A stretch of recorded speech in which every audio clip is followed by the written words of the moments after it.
Well, hello everybody, and welcome to another edition of the ABA Coffee in the Park. My name is Cam Milliken. I am your co-host, and I am here with the extraordinary Jennifer Herrick, the Executive Director of the Atchison Business Association. Hi, Jennifer. Hi, Cam.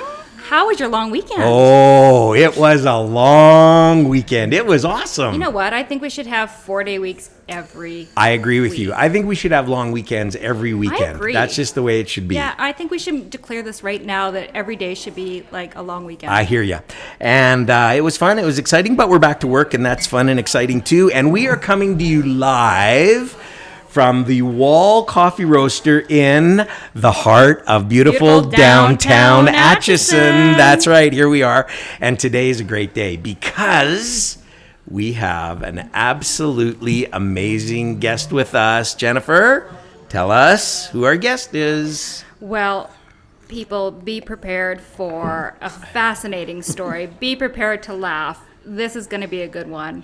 Our guest today is Ben Loates with the Good Real Estate Company. The one and only Ben Loates. Welcome, Ben Welcome, Loates. Ben. Let's go. Oh, it's good to have you with us, my friend. Happy Good to be here. here. Thanks for taking the time. We're Yes, excited. yes. And like Jennifer said, you have your own real estate company, but we'll talk about that in just a little bit. And hey, we want to get to know Ben Loates a little bit. So Ben, tell us, where did it all start? Where did Ben Loates come from? Oh, that's a great question. And again, feel free to interrupt me at any point in time, because if there's one thing I love doing, it's telling stories. So I was born in Langley, BC. Langley, which Yeah. is right next door to Aldergrove. It is. So I can see where you'd make that mistake. That's right. Yeah, Born yeah. in Langley and then grew up in Aldergrove till I was about 9 years old. And so I'm a BC boy. Oh, okay. And then we made our way out here when I was 9 onto an acreage just south of Spruce Grove. And I remember coming out to the Grove, turning right on Campsite Road. There was no Walmart. There was just an old field with a broken down foundation sitting in it. Wow. And we turned down there. And That feels like a long time ago. It was a long time ago. Yeah, That we would won't have say been how many years, but that was a long time ago. a number. Number- It was a number of Yes, years thank ago. you. Yes. And I'd say that's kind of the genesis of the beginning. So you grew up on an acreage. Yeah, grew up in Spruce Grove on an acreage. Did you have like animals on your acreage or anything like that, or We actually did. Did you? We actually did. Oh my gosh! So I come from a family with 8 kids. 8. 8 kids. Wow. Yeah, all from the same mom and dad. I'm just going to say the thoughts that are in my brain. You can edit whatever you want. So I have a I was theory. going to say something that. No, but I'll say let's it- just I'll keep say it going. for you. Let's No, just no. keep going. No, Let's no. keep going. No, Yeah. I'll say it for Yeah. you. You can edit Yeah. whatever No, you want. no, that's great. So I come from a family with 8 kids. Yeah. I was the first. So my parents had kids in 2 waves. So I was the 4th of the first wave. So there was 4 kids a year and a half apart. Wow. I was the baby. Yeah. I did ask my mom on my 30th birthday, Mom, did you think I was your last kid? Yeah. And she paused, and then she went, yeah, I did. Uh-oh. There's a 4-year gap, and then they had 4 more children. Oh, my shattered nerves, really? So my dad had mental health issues his whole life. Sorry, I didn't mean to laugh at that. It's a real thing, and I grew up with that. But it makes your life very interesting with 8 siblings. And so I remember once, I have a million stories with my dad, but I remember once my dad saying to me, you're like, people would ask all the time, why do you have so many siblings? And I didn't really know, and really you don't think about it. I remember my dad saying to me one day, he goes, Benny, one day after we had you, I fell off of scaffolding, and a piece of rebar went through my ball sack. And I went to the doctor, and the doctor looked at me and said, Sean, you're never going to have kids again. And my dad leans into me and he goes, well, I showed him, didn't I, Benny? Okay. He had 4 more daughters. daughters. I just need to meet your dad because what an amazing story. He had okay? 4 more girls. 4 more girls. 4 more girls after Okay. that. Now, I don't know if the story's real or not, but that is a moment that I experienced with my father. Oh, good for your dad. I mean, good for. So, Hey, anyways, somehow your dad's not going to let no doctor tell him what's going on. That's for sure. So, anyway, here you are. Here's Ben Loates, and you grew up. We went to school. Just watching you veer this one Yeah, back. you went- Where's our next question? How do we? Benny. Oh, Ben. Anyway, you went to school in Spruce Grove. Yes, I did. Yeah, actually, Stony Plain. Stony Plain. So, Stony okay, Plain. yeah. High Park School, Stony Plain. Yeah. High Park Shout out to High Hurricanes. Park. Let's Hey, go. yep, Right, purple and Hurricanes. teal all Yeah. day, and then went to high school at Memorial, the old Memorial. Yeah. Right, the asbestos Memorial, most likely, and that was great. So did all of my high school there. So when you were in high school, Yep. or when you were a kid, let's just say that. When you were a kid, was there thought to your future? Was there thought to what Ben wants to be? Was there thought to where Ben wants to go? What were the things that intrigued you when you were a kid? What were the things that you were totally into? Like junior high, high school. Yeah. Well, I found skateboarding at Right. 14. So Okay. before 14 was kind of unique, right? Because skateboarding enveloped my whole life. Right. Before I was 14, I mean, we grew up on the acreage, so I loved sports. My older brother Joel, I was always trying to beat him at hockey, and he was always better than me. But I loved sports, so we had a basketball hoop on the acreage. I'd go out and play basketball. I think I loved stuff like that. I loved Right. anything kind of active. Yeah, I would say kind of finding my way. I was in all the school sports and stuff like that as well, and I loved snowboarding. Okay. Right, I think Yeah. around 12 years old or 11 years old, kind of picked up snowboarding. Really enjoyed that, but around 14 when skateboarding. So tell us about that. Tell us Yeah, about the skateboarding yeah. journey, because you were good. It you were enveloped my life, yeah. You like traveled all Well, over. You were like I'm- the guy. I'm watching the Olympics right now. Yeah, and that could be you. Yuto Origami just won his second gold. Well, 4 years ago, I'm in a hotel room in Chengdu, China, with Aikida Daisuke and Yuto Origami, and I'm with Vincent Malou, who won third in the Olympics 4 years ago. Come on. So I'm watching this going, I know all of these guys personally. I was in a bus with them. I competed against these guys Wow. 4 years ago in China. So I actually got to ascend into that realm of excellence and compete there. So it's really fun for me to watch it. And I'm Yeah. watching the guys in the qualifiers, and I'm on Instagram with Mickey Papa, who's in the qualifiers for Canada. Yeah, and yeah. Just chatting with these guys. So it makes it really real and Right. really close for me. Right. So skateboarding, I found it when I was 14, and it just enveloped my life. Like the moment, I think my older brother had one in his bedroom, and my best friend at the time was skateboarding, and I think my first memory where I realized, I love this, is my best friend had his 4 cousins in from Edmonton, and we're in the Spruce Grove in the Heritage Trails, the windy trails, and I just have this memory stuck in my brain, and I was probably 13, so I didn't start skateboarding yet, but I'm on my bike, and I was like, I'm a biker, right? All these dudes are skating, but like, I bike, because you're like, I don't know what my identity is, but right now I have a bike, so I'm a biker. And I just remember them all in front of me, and there's one spot right before Calahoo Road, where the path curves into the trees there, Yes. right before Yeah, it right opens up the before. crosswalk. Yeah. And I just remember all 4 of them just disappearing into that path on their boards, and they all carved into Yeah, the path, yeah. and I'm on my bike, and it just looked so cool.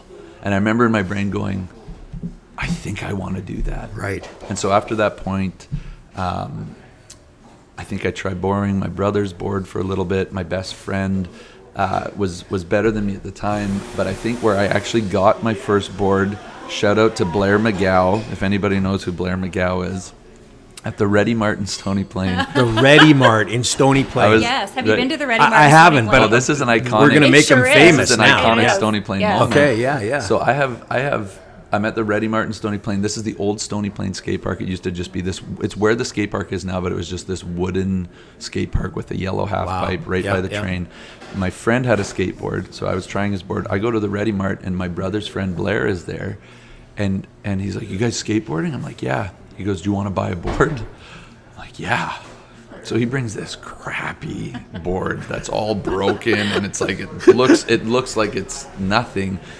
And I'm like, he's like, "What do you have for money?" And I check in my pockets, and it's all change, $11.37. He's like, "Okay, So Wow. I bought my first board from Blair at the Ready Mart, went straight to the Stony Plains So skate park. for $11.37, that was your board. beginning right there. Garbage board, like just so crappy. That's yeah. incredible. What a Yeah. great story. Wow. So I went, No kidding. And so you start there. yeah. Where did your journeys take you over the Oh, man. years? So coming from a family with 8 kids, you don't have any money. Right. Right? Yeah. So that board that I had, and it was kind of unique too, because my best friend at the time, so we started at the same time. And at the time, I thought he had money, but really he was just a normal kid. So his mom bought him a board, and I had to ride this board. It definitely gave me a passion and desire to get really good, because I met this guy who was sponsored, and he was super nice. His name was Chris Kendall, at the Stony Plains skate park when it was new, Yeah. the concrete park, which by the way, we did all the fundraising for that Wow. at 15 years old, all Right. the bottle drives, everything Really? like that. Oh yeah, All you and I was- your buddies and, my, and his your mom friends. was hugely pivotal Really? in us doing the new skate park, so we did all of the fundraising. So for that. an $11.37 board, Yeah. and then all your buddies get together with Yeah. some mums and stuff and say, Yeah. we got to build Yeah. a skate park. Totally. And you raised the money to Yeah. do it. Yeah, and the park was built. Unbelievable. Yeah, so we loved skating that park, and so there's a guy that came to do a demo there, and he was so kind to me, and he was sponsored by a skate Right. shop in Edmonton and a board company. So that means you get free boards. Oh. And he was just so cool. And I remember going, man, I would love to do that and pay it back. The way he was kind to me, Yeah. I'd love to be So, sponsored. so were you figuring at this time that this was going to become that you Your wanted career. to make this your Yeah. life career? Or I never could see Or- that far as career. Yeah. But what I could see is I want to be really good. I want to get sponsored and get everything for free. And I want to be known in the is bigger this community. pre-Tony Hawk, or was Tony This Hawk is right around right around when right he around was when he did Yeah. the 900 Okay. was that Yeah. moment Yeah, that yeah, he yeah. blew up. Right. It was right around there, 1999. So I started skateboarding in 98. Okay. And then I saw and you live in your little bubble. Yeah, yeah. But I saw a video in Edmonton of Famous in St. Albert was the skate shop, and I'm like, there's a bigger world than just Stony, and that gave me my sights. Wow. I want to be good in Edmonton. I Yeah. want to be sponsored. So I just wanna- a question. Yeah. In Edmonton, Yeah. those who live in this part of the world know that it's warm for 2 months of the 2 year. months of the year. Okay, maybe 4. and really cold for the rest. Yeah. What'd you do in the winter months? Like You find an indoor skate park. Okay. I mean, there's times the Jesperson farm, right? Graham and Nolan Jesperson, absolute beauties, had a skate park in the top of their barn. Oh, and no yes, way. and I remember, Come on. God bless those guys, Nolan or Graham, if you're listening, I love you boys. And I remember going, it was so cold, it's like -2 in Yeah. their barn, but they had a few ramps.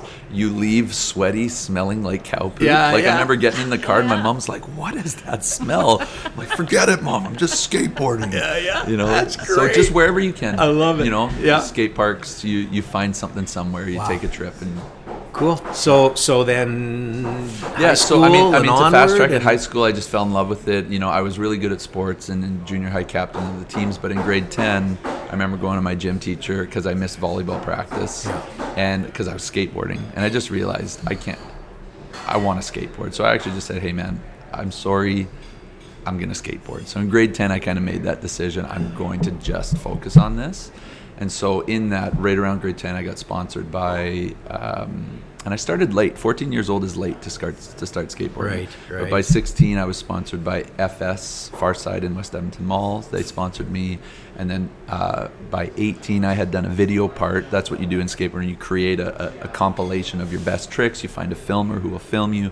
And I had met a friend that made videos, so we made a video and premiered it at the Garneau Theatre in St. Albert. There's 500 people there. I had last part, and I was 18. I had last part, which is like the anchor part. Right. And everybody's like, who's Right. this kid Yeah. from Stony Plain? And did tricks in Edmonton that had perhaps never been seen before. And Unbelievable, Betty. so by 18 became this established name in Edmonton. And then from that point, got sponsored by Circa Footwear, which was a huge brand at the time on the Canadian team. Yeah. They sent me packages of $800 worth of gear every single month for 7 years.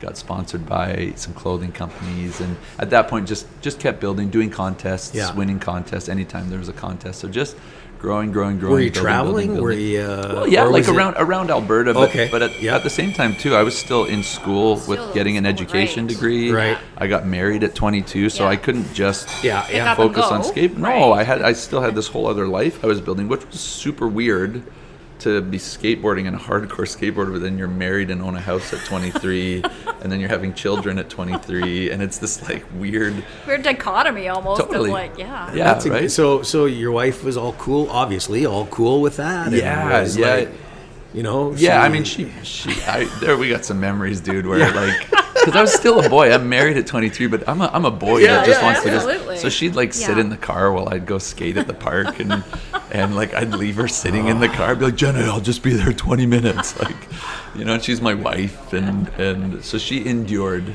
Let's say she endured. I know her, and she is a great person. She's she the is. best. Yeah, she's the best. amazing. So, okay, so Yeah. now you're 22. Yeah. And you're skateboarding. Yeah. And Yeah. what are your thoughts? Where is this all going? What do you? The unique thing with that for me, it was a really unique thing because I was still always building my other life. Right. Right. I wanted to get married young. I wanted to have kids. I owned my first house at 22. Wow. So it was this weird thing because most skaters are like, I just skate. Yeah, Yeah, and I exactly. smoke weed. It's the lifestyle, right? And yeah. and so I loved skateboarding all in, sold up until 34, right? 35, like competing at the highest level. But I was still building this life of, well, I'm a dad and I have a teaching degree and I'm doing business. And so it was this really unique. So were you skating full time or No, were no, you no, teaching? No, Were yeah, you- Because you can never make money as a Canadian pro Skate skateboarder. pro, Right. Like right. unless you're winning Can't, contests. unless you're a Right. Tony Hawk kind Yeah. of Totally. guy. Now, I yeah. had friends at the time, and that's where, like, I had friends that were winning the biggest contests in okay. the United States. Yeah, yeah. Right, dudes that were on literally. I remember going into the Max in Spruce and looking at the front cover of Thrasher magazine right there, and it's one of my best buds. Right. 10-page interview. You know, so you know these people that are living that life and are doing that. But for me, being in Canada and knowing that I actually can't, it killed me for a while. I can't go do that, right? I can't go travel because I have a kid, Yeah. and I have to pay a mortgage, Right. And me going and traveling and being a bro with my bros, Yeah. is not actually going to pay the bills. Yeah, Right. yeah. And so it was this unique sort of dichotomy of, well, I love skateboarding and I'm going to grow and keep getting better because I love progressing. That was my favorite thing. I love pushing boundaries and progressing Yeah. and getting better. And I love all the free stuff that I get. But I had hope for my life always that I would do something other than skateboarding worthwhile that produced for my family. But you know what, Benny? I really appreciate your transparency and all of that because I think a lot of people, myself included, there were points in our life where we loved something. We absolutely, and we had the opportunity to pursue that, but we also had, like you say, another life that we loved and we wanted to be a part of that. And you come to a crossroads in that decision. What do I do? Yeah. And I love the transparency that you're just willing to talk about that because for people who have been there, it's a struggle. It was probably a struggle for you. I know it was a struggle for me. It was. Yeah, I'll give you a cool moment. So it was even more of a struggle being so close to my friend Sierra Fellers, who won Tampa Am, which was a level on Yeah. the Tony Hawk video game. Yeah. Right. And around 27, 28, I really did feel like I missed the boat, even though, right, because you're like, I'm so good. Yeah. But now I have 3 kids. Right. And he came through Edmonton to do a tour, right, with the main circuit team. And we met at the Tim Hortons by the U of A there. You know that Tim Yeah. Hortons right Yeah. there? We Yeah. met there. It's 11 at night. And he's got everything I could ever hope to have. He's got interviews in magazines. He's got video parts. He's known internationally. Right. And I just said, and Jenna's there with me. I just said, Sierra, I feel like I kind of missed the boat. And this was the coolest moment for me. He just looks at me and he goes, no way, man. He goes, I've known you since you were 18, and I've watched you make every decision you've made right now to be exactly where you are right now. I've watched you What an choose to buy a affirmation, eh? house. I've watched Yeah. you choose to have children. And What he's an like, affirmation. You have, and this is coming from a guy who's, quote, in the boat, Yeah. going, you have everything on purpose that you have, Yeah. and it's awesome. And for me, it was this like settling of, okay, well then I'm just really content with whatever this Wow. looks like and whatever I What a have. great moment. Absolutely. Yeah, What a that was a great gift. moment. Yeah. That was a gift from It God. is. That's Sure. phenomenal. So now so what from there? Where you got an education You got an degree? education, For Right. sure. And we're probably already past a half hour, and that's Well, whatever. let's keep but going. but here. I This can is good. fast track it the best I can, So in that time, got a teaching degree, was finished a teaching degree by 22. Realized at 22 I'd rather die than be a school teacher. God bless school Yeah, teachers. no, that's Just right. not We for love everybody. school teachers. Let me know. Hold on. Let me be extremely clear. Ben would rather send die. mail. than be a school Don't teacher. send mail. No, that's right. I love school Right. teachers. You were just and not meant to be one. Ben was Right. not meant to be a school teacher. Right. I love school teachers with all of my heart. I realized I would rather die, but that's because that's how I was made internally, right? It's like that stability. I'm not meant for that. I'm not meant to know what I'm doing with my life. Well, you have that entrepreneurial spirit, Yeah. right? That spark. And that's what it was. Yeah. Is once Yeah. I finished my degree, I just realized actually this path that's set out, the next 25 years being locked in. Oh, I can't do that. Right. And I didn't know what I was gonna do, but I was willing to put it up on the chopping block. Right. So, I get married right after that. Look like a complete loser to my wife's family. Like, hey, are you gonna be a teacher? No. Also, Christmas is That's great, right. when Yeah, you're all totally. sitting around. Yeah. Yeah, also, that's right. just married your daughter, so joke's on you guys. And we're gonna produce children as well for the next 8 years. And so it set us on a unique journey financially for sure, because we chose not to have stability. And so I always taught music. Right, so I had students that were just helping us scratch by to pay bills. We had a mortgage. Jenna taught dance, and so that was kind of the start of it. About a year into that process, my best friend's dad was a sales rep in the gift industry. Does that make sense? So Yeah. somebody that travels the Yeah. province Yeah, selling, yeah. you sell Yeah. $1,000 Yeah. worth of scarves Exactly. to Susan's Yeah. shop, and you Yeah. get $100 commission.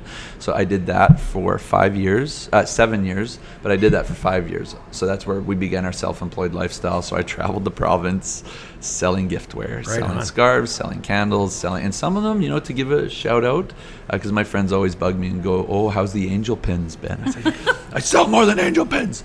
I sold a lot of brands. I sold some pretty cool brands that people would know, but it was always funny. We never had enough money. It was Right. never Yeah. paying the bills. Right. Yeah. So I've got these $90 retail samples of candles that are made in Czechoslovakia, and I can't buy a McDouble, Yeah. for my kids. So it's this ridiculous dichotomy. I did that for 5 years. I'm fast tracking pretty good here. Did that for 5 years, taught music. We were always struggling. There was never enough, and we kept producing children. And then around the 5 or 6 year mark, this realtor, we were selling our house, Harold Vasiliff, who's been in the industry for 40 years. Love you, Harold.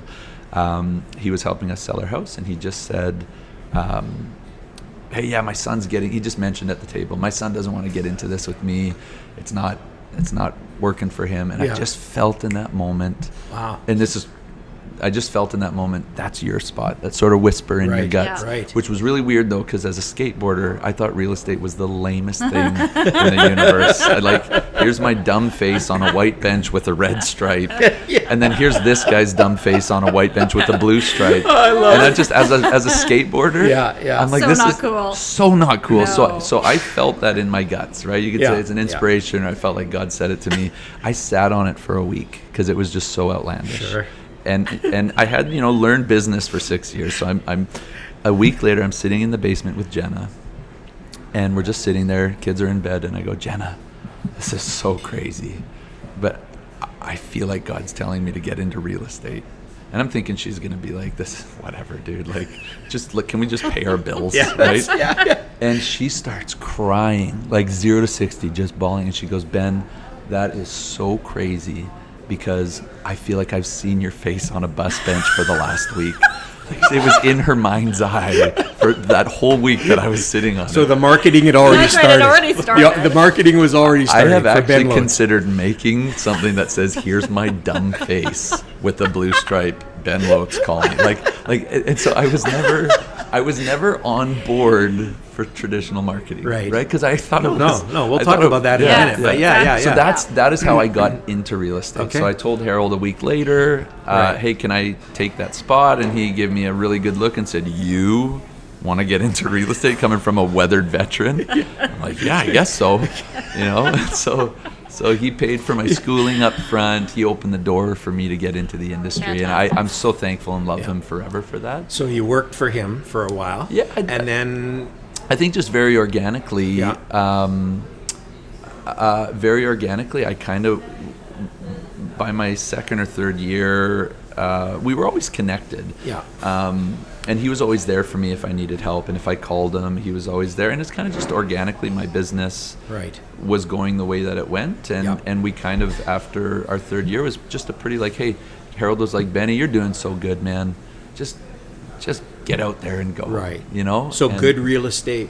so good real estate company born. actually, well, here's the thing, very interesting. Good real estate company is not my company, but Oh, often I have people going, so you own the good real estate company? I'm like, Well, I don't. thought you owned good I'm like, real estate. I don't at all, but that's one of those things where for the first 3 years I worked for Realty Executives Yeah. in Spruce, Right. and that's where Harold Yeah. was. So I'm Yeah. wherever Harold is. Yeah. And in the third year, I actually had a conversation with Rob Corno, who owns it, and he was showing one of my $1 million listings. And usually, I thought at that time people are pretty uptight if you're a $1 million realtor. He was just so chill. We just had a good little convo, and I didn't even know he owned the good real estate company. Right. And all I can say is, it's again one of those sort of gut feel things. I just felt like, oh, that just feels like a fit. Yeah. It's white and it's orange. I'm white and orange.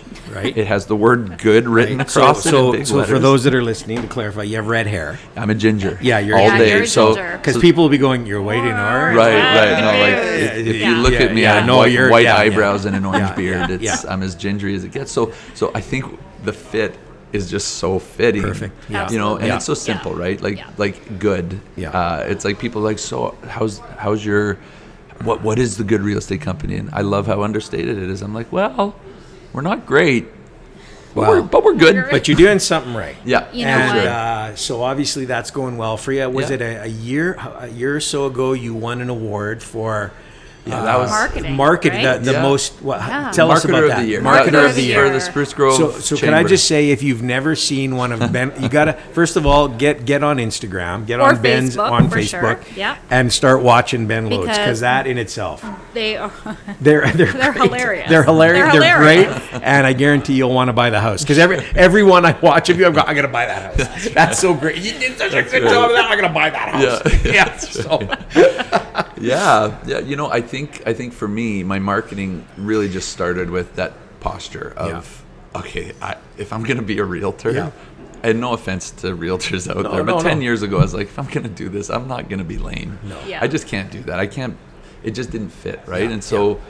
I think, if anything, I remember saying to people when I first started, and videos weren't really a thing. Right. If there was, it was. Yeah. And I remember saying, Right. you've got panning shots with crappy acoustic guitar music, and I'm like, I'm not doing that, right? I'm saying, if I'm doing it, I'm not gonna do it the way it's done, because I personally look at that and go.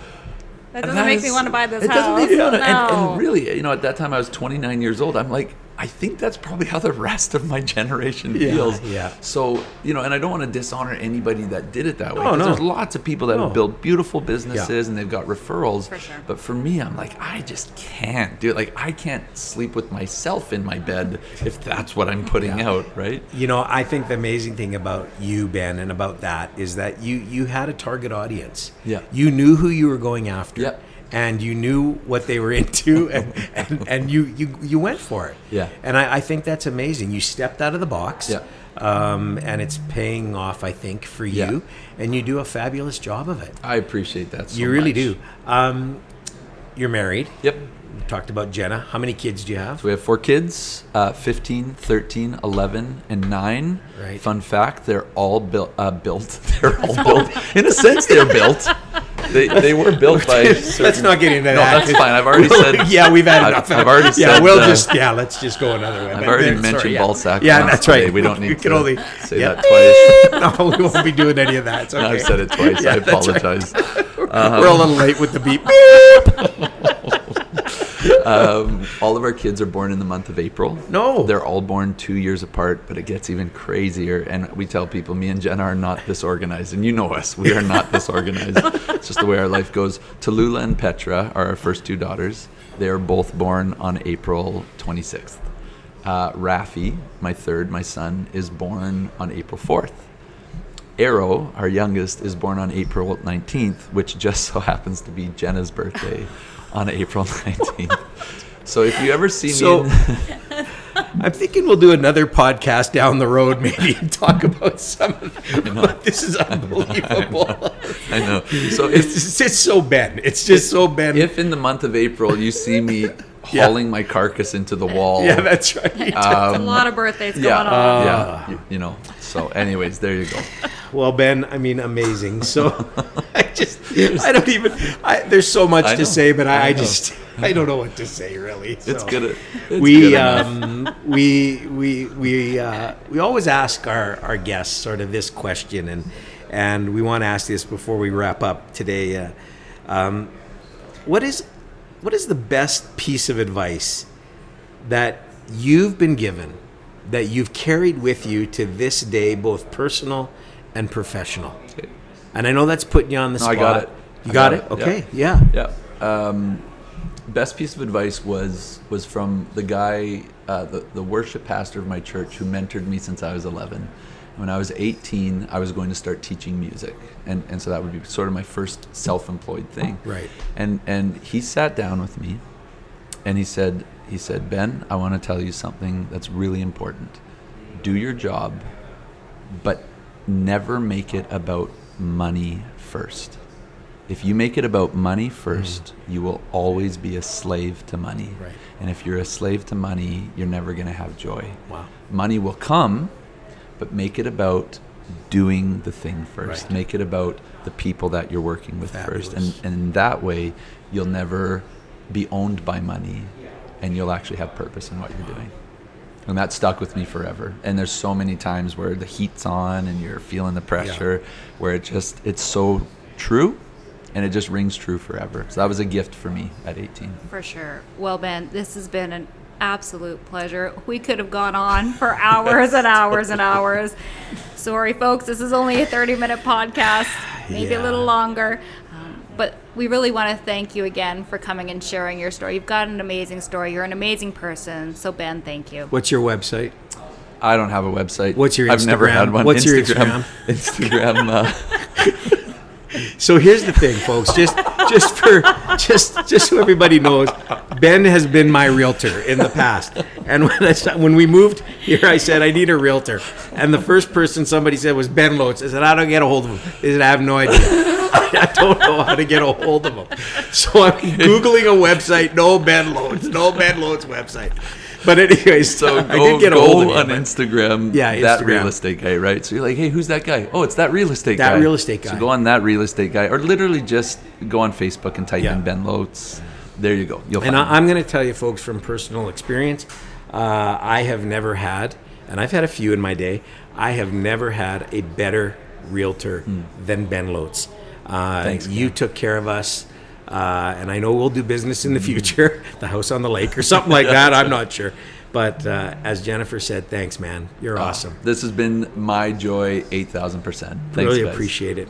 Folks, thanks for joining us. Jennifer, do we have some announcements we want to talk about? We want to thank our gold corporate sponsors, Cam. Yep. We would like to thank the MyShack Group of Companies, Genix, and of course Parkland County for their continued support of the Atchison Business Association and helping us do what we do. Yeah, without you, we wouldn't be able to do this. Hey, we've got an event coming up. Tell us a little bit about that. We do. We have the gala coming up again on Saturday, September 28th. Nominations close in 2 weeks. Tickets are going fast, and you won't want to miss out on this fantastic event. Yeah, it's going to be great. So everybody, thank you so much for listening. Tell your friends, tell your enemies, tell everybody about the podcast, and stick with us because I think we got some more great interviews coming up in the days ahead.